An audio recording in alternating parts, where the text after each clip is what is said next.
यहाँ पर मैंने लिया है A4 साइज़ का डार्क ब्राउन कलर का थिक पेपर। और अब इस पेपर के इस सिरे पर इस तरह से स्केल को रख करके हम पेंसिल के साथ एक लाइन लगाएंगे और इसी तरह की लाइन दूसरी ओर भी लगाएंगे। तो दोनों ओर मैंने लाइन ले ली है और अब एक लाइन नीचे की ओर भी लगाएंगे इस तरह से। और अब फ्रेंड्स, पेपर के एक सिरे पर मैंने लाइन नहीं लगाई है, उसको हम इस तरह से फोल्ड करेंगे।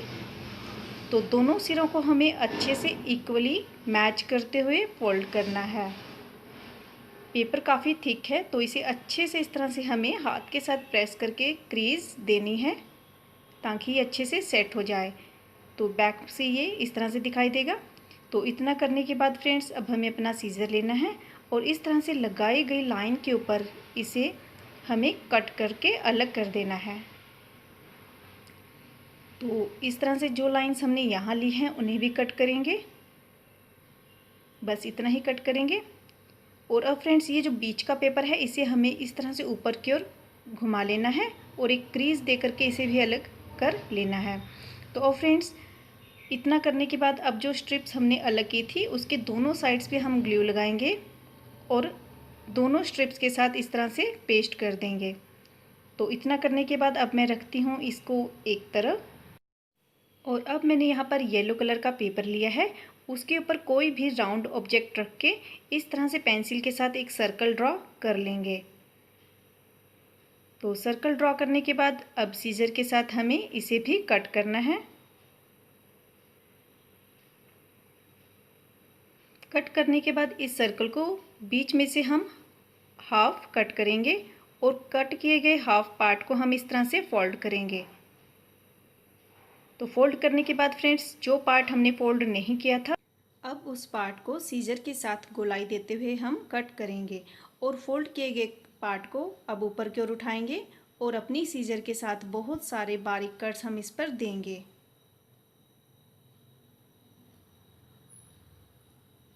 कट्स देने के बाद इस फिंगर के साथ इसे ऊपर की ओर घुमाएंगे।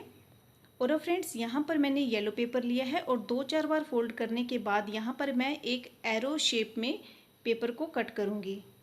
तो यहाँ पर एरो शेप के जो पेपर मैंने कट किए हैं, अब मैं इसे खोल करके आपको दिखाती हूँ।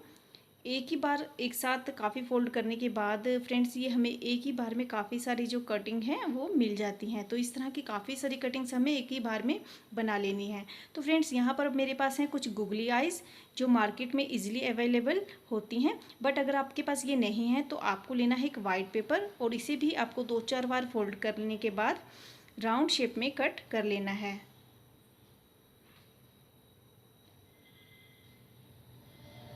तो ये आप देख सकते हैं राउंड शेप मैंने कट कर लिए हैं। और अब इस पर ब्लैक स्केच मार्कर या ब्लैक पेंसिल की हेल्प के साथ बीच में एक मोटा सा ब्लैक डॉट हम बना लेंगे। और आप देख सकते हैं ये हमारी गुगली आइज़ की तरह ही लग रही है। तो आप इसे बना सकते हैं। और अब फ्रेंड्स, कट किए गए पेपर और गुगली आइज़ को हमें कहाँ पेस्ट करना है, तो इसे पेस्ट करना शुरू करते हैं। तो सबसे पहले फ्रेंड्स, यहाँ पर मैंने येलो पेपर लिया है और इसके ऊपर ग्लू अप्लाई करने के बाद हमें इसे इस तरह से पेस्ट कर लेना है। और अब गुगली आइज़ लेंगे, उस पर ग्लू लगाएंगे, तो इसे बिल्कुल येलो पेपर के पास ही पेस्ट करना है। तो फ्रेंड्स, यहाँ पर मैंने एक लॉन्ग पेपर लिया था येलो कलर का, उस पर बारीक कट्स दिए थे पहले की ही तरह, और इससे हमने एक टेल तैयार की है और इस तरह से उसे भी हमें पेस्ट करना है। तो छोटे से यू शेप का एक पेपर हमने कट किया था और इसे हमें अच्छे से ग्लू लगाकर बिल्कुल स्पैरो के नेक के पास पेस्ट करना है। तो आप देख रहे हैं, इन्हें पेस्ट करने के बाद हमारा जो पेपर है वो एक स्पैरो में बदल गया है। तो इसी तरह से यहाँ पर मैंने 3 स्पैरोज तैयार कर ली हैं। तो अब हम इन्हें कुछ और अट्रैक्टिव लुक देंगे, जिसके लिए मैंने यहाँ पर कलरफुल पेंसिल ली है। तो ऑरेंज कलर की ये पेंसिल है। तो इसके साथ इसके चोंच, इसके पंखों पर और इसकी पूँछ पर हम शेड देंगे। तो इस तरह से शेड देने के बाद मैंने, आप देख सकते हैं, यहाँ पर 3 स्पैरोज तैयार कर लिए हैं जो कि बहुत ही अट्रैक्टिव दिखाई दे रही हैं। तो अब हम इन्हें रखते हैं एक तरफ और एक हमने यहाँ पर लिया है डार्क पिंक कलर का पेपर। और अब 2 टाइम्स इसे फोल्ड करने के बाद 4 लेयर्स मेरे पास आ गई हैं और एक फ्लावर मैंने इसके ऊपर ड्रॉ किया है और अब हमें इसे कट कर लेना है। तो पेपर को फोल्ड करने के बाद जब हम इसे कट करते हैं तो बहुत ही कम मेहनत में हम ज़्यादा काम कर सकते हैं। तो अब आप देख सकते हैं कि मैंने पेपर को फोल्ड करने के बाद जब इसे कट किया था तो एक ही बार में मेरे पास यहाँ पर 4 फ्लावर्स आ गए हैं। तो यहाँ पर 4 बड़े और 4 छोटे फ्लावर मैंने एक साथ में कट कर लिए हैं। तो इन्हें कट करने के बाद अब फ्रेंड्स यहाँ पर मैंने कुछ और कटिंग्स भी की हैं और उन्हें भी तैयार कर लिया है। तो स्पैरोज़ की ही तरह मैंने यहाँ पर ये फ्लावर लिया है, तो पेंसिल कलर के साथ इसे भी शेड दिया है और येलो पेपर जो है कट करके इसके बीच में पेस्ट किया है। तो फ्रेंड्स यहाँ पर जो मैंने लीव्स ली हैं उन्हें भी मैंने कई बार पेपर फोल्ड करने के बाद एक ही बार में कट करके बनाया है और ग्रीन स्केच पेन के साथ इसके बीच में लाइंस हमने दी थी। तो इस तरह से हमने अपनी जो कटिंग है वो पहले तैयार कर लेनी है। और अब हम अपना लेंगे फ्रेम।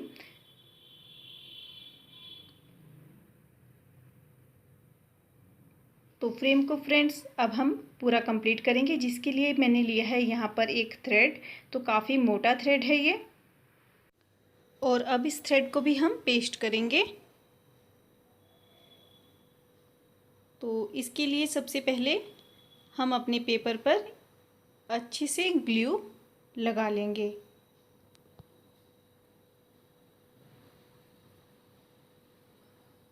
तो अच्छे से ग्लू लगाने के बाद अपने थ्रेड को अपने पेपर के बिल्कुल टॉप पर रखेंगे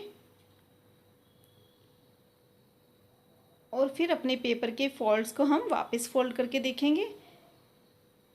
तो फोल्ड ना होने पर हम अपने थ्रेड के जो सिरे हैं उनको इस तरह से ए शेप में फैला लेंगे। तो अब जब आप फोल्ड करेंगे तो आप देखेंगे कि आपका फोल्ड काफ़ी अच्छे से हो गया है।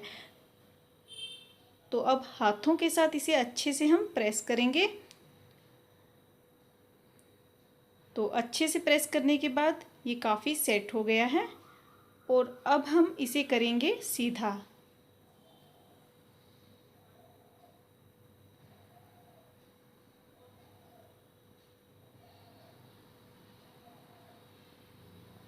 तो हमने इसे सीधा कर लिया है फ्रेंड्स। और अब फ्रेंड्स हमने अपनी जो कटिंग्स तैयार की थी अब हम उसे अच्छे से सेटिंग देते हुए पेस्ट करेंगे।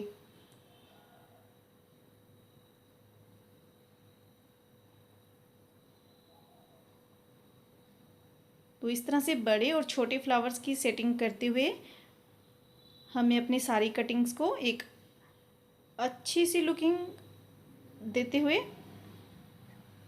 पेस्ट करना है। और यहाँ पर फ्रेंड्स मैंने बनाए हैं कुछ ऑरेंज कलर के फ्लावर्स, जो कि इनके साथ बहुत ही अच्छा कॉम्बिनेशन मुझे लग रहा है और मैंने इन्हें भी पेस्ट कर लिया है। और अब फ्रेंड्स इन्हें भी अच्छे से पेस्ट करने के बाद आप देख सकते हैं काफ़ी अट्रैक्टिव ये लग रहा है। और अभी हमारा फ्रेम आधा कंप्लीट हुआ है, तो इसे पूरा कंप्लीट करने के लिए अब हम इसे वापस उल्टा कर लेंगे और एक पेपर लेंगे जिसे हम इसके ऊपर रखेंगे और जहाँ तक हमने ए शेप का पेपर फोल्ड किया था वहाँ तक हम इसे मार्क लगाएंगे। और अब सीजर के साथ इसे कट कर लेंगे। कट करने के बाद इसके 3 साइड्स में हम ग्लू लगाएंगे।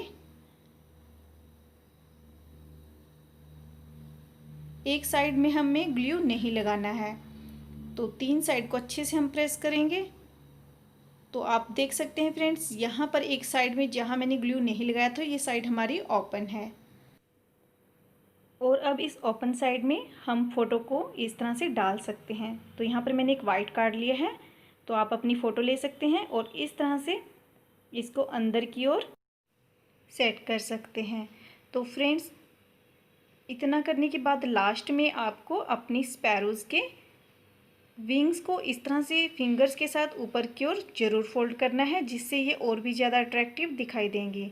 तो अब फ्रेंड्स हमारा फ़ोटो फ्रेम बिल्कुल बनकर तैयार हो चुका है। तो फ्रेंड्स यदि आपको मेरा यह फ़ोटो फ्रेम पसंद आया है तो आप भी इसे घर पर ज़रूर ट्राई कीजिए और अपनी फ़ोटो इसमें डालकर वॉल में हैंग कीजिए। और सभी पूछेंगे तब इस फ़ोटो फ्रेम के बारे में। तो फ्रेंड्स यदि आपको मेरी यह वीडियो पसंद आई है तो प्लीज़ इस वीडियो को लीव करने से पहले लाइक का आइकन ज़रूर दबा देना और जितना ज़्यादा पॉसिबल हो सके मेरी इस वीडियो को अपने फ्रेंड्स और रिलेटिव्स में शेयर भी कर देना। और फ्रेंड्स यदि आप मेरे चैनल पर नए हैं और आपने अभी तक से मेरे वीडियो या चैनल को सब्सक्राइब नहीं किया है तो सब्सक्राइब करें मेरे चैनल को।